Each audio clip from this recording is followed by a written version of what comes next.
I'm Logan Crawford, and right now on Spotlight, we are talking to TBird. She is a whimsical and imaginative author, inviting readers to dive into the charming world of Stinky the Baby Bear. With a passion for weaving enchanting tales, TBird effortlessly combines humor and adventure to delight the readers of Stinky the Baby Bear. Prepared to be captivated by TBird's unforgettable characters and her heartwarming storytelling as well. We're delighted to have TBird join us today on Spotlight. Thank the team at Atticus for helping us put her in the spotlight today, and ask viewers like you to support writers like her by subscribing to our channel. TBird, thanks you so much for being our guest today. You're welcome. So for the folks at home, let's give them the big picture first. Tell them what Stinky the Baby Bear is all about.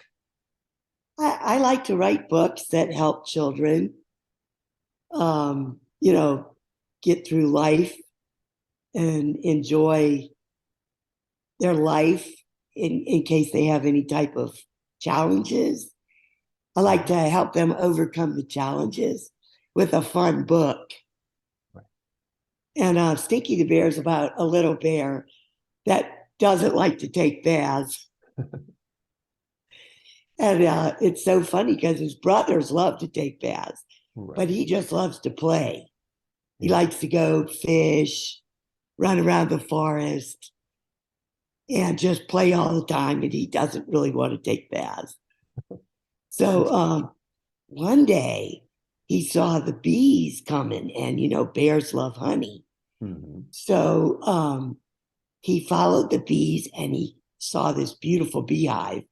So he climbed the tree and he knocked down the beehive by accident, trying to get to the bees. So he climbed down the tree, he fell out of the tree, and then the beehive fell on his head. So he was full of honey. So, honey's very sticky. You kind of really do have to take a bath after that. So he went and he heard his brothers playing, and they were having so much fun.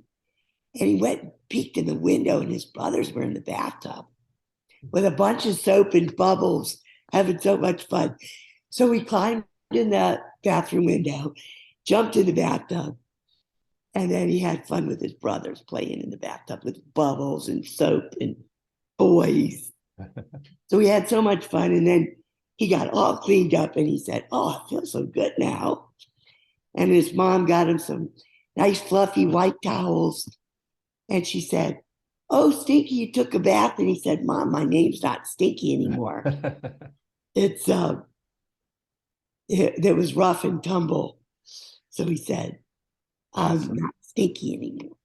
So it's a great book. It's a great lesson for kids, because there's a lot of kids out there that it's tough to get them in the bathtub, tough to get them in the shower. So this is really a fun way to teach kids a lesson that it's important. Yeah, I think hygiene, it's fun, right? Because I used to be a school counselor and a teacher, and I love children because they're so excited. Yeah. But a lot of times they need that animation. They don't want the strict, stressful, you need to take a bath, you need to take a bath. Exactly. You could just give them a nice book or read them a book and they get excited. Yeah. The colors and the pictures. And that's how you reach kids. They love excitement and curiosity. And kids love when they think the idea is theirs. Absolutely. If they think the idea is theirs, they're like all about it. Right. Yeah, for sure. It's a wonderful book also because of the illustrations. How did you get the illustrations that matched up with your text so well? Yes, my niece is an artist, and she does my books for me. Wow. So she illustrates the books, and she's so good. That's wonderful. And actually, the mother bear looks like my sister. So that's good. So you're keeping it all in the family. Yeah. Yeah, that's wonderful. Now, you mentioned other books. How many books have you written? I've written another book, and I'm going to write a book I'm really excited about for children. It's going to be a book about how to set goals. Because I think goal setting is something so important, but I don't think children learn it soon enough.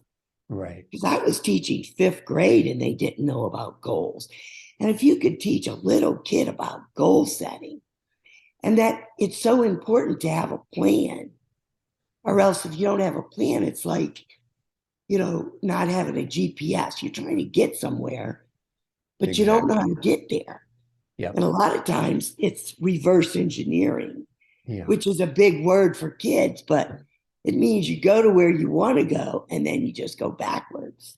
I Exactly. was going to include that in the book and make it fun. Yeah. I always feel anything can be explained to a child if you do it on their terms and I in their love that. language and on their level, I right? love that. Yeah, So that's my absolutely. next book to help little kids set goals. That sounds great. I think that So, would be exciting. who have you read Stinky the Baby Bear to? Have you brought it to the library to do a reading, or have you? Oh yeah, they've got a bunch of books in the library. Mhm. Bunch of books in Florida.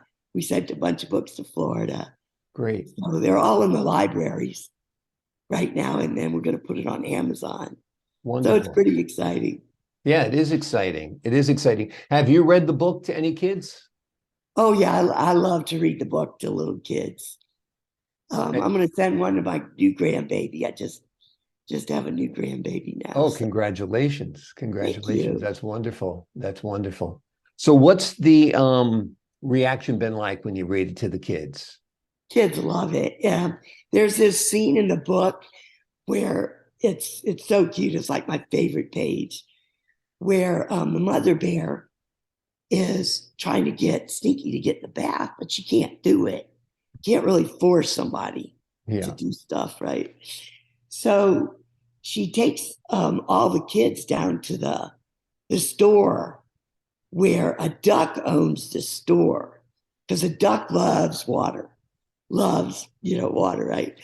So there's this duck that has a bath store, and the whole store is just bubbles and toys and just nice smelling little, things kids love. So it's so absolutely. exciting to go in the store. And they have watermelon bubbles, strawberry bubbles, cherry bubbles. So you can make this beautiful bath, like smell delicious. Then you got bubbles everywhere. Yeah, And then you have the toys to play with. So you pretty forget how important those bubbles are to a kid. I remember Mr. Bubble, having a box of Mr. Bubble when I was a kid was like the best thing in the world, I right? love bubbles. Yeah, absolutely. Absolutely. Do you enjoy writing? How long does it take you to write? What's your process like? I love it. Actually, I can write pretty fast Mhm. because it's kind of like just a brain, just what I want, and then I just look it over for maybe a couple of weeks, kind of proofread it, and then I send it to my publisher, and then we get it illustrated. Mhm. My niece will illustrate it, and then I send her pictures for the big coloring that the Right. illustration, the illustrators do. That So they must be color fun what working she with your, did. yeah. That must be fun working with your niece to bring it to She's so life, right? talented, Yeah. amazing talent. Yeah. She's an artist. Yeah, but it's That's great that you keep it in the family. You talk to her, you discuss the book, you dream what the pictures will look like, and then you work it out together. That's kind of a really nice thing. yeah, Yeah. I Yeah. love it. Yeah. Absolutely. So you're thinking about putting together a book on setting goals for kids. You got Oh, I'm definitely doing that definitely next. doing that. You I got think it's stink. needed. What's that? Needed. I think it's needed Oh, because yeah. Absolutely. I was Absolutely. teaching fifth grade and they didn't know about goals. They're 16 years old, 14 years old. Right. That's, you can start a lot sooner.